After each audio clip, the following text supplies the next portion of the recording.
A faint smile on Kilmar Abrego Garcia's face Monday as he walked out of the Greenbelt U.S. District Courthouse hand in hand with his wife. He will be at home through Christmas and New Year.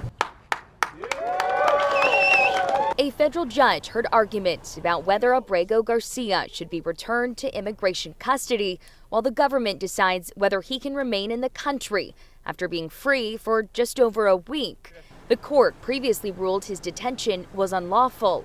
His attorneys are asking Judge Paula Zinnes to block any re-detention. Yet again, for the 7th or 8th time, the government employed the tactic of sending an attorney into court who feigned ignorance as to what the government's plan is for Mr. Abrego Garcia. The government's attorney says he does not know if the government plans to rearrest Abrego Garcia. Now, the government has until Friday to share what their plans are for him. Abrego Garcia's attorney will then get a chance to respond.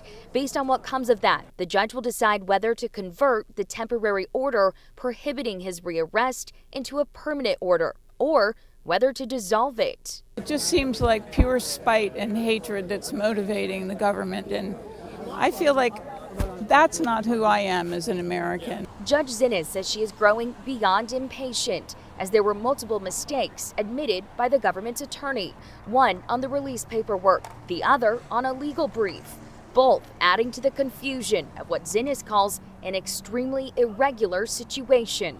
It's like 2 days before Christmas, the holidays, and here he is in front, going to see if he's even going to be able to spend the holidays with his family. That you multiply that by thousands of people that right now are having to spend the holidays on two different sides of the border. Judge Zinnes expects a ruling after the new year. Meantime, Abrego Garcia is on strict conditions of release and faces human smuggling charges next month in Tennessee.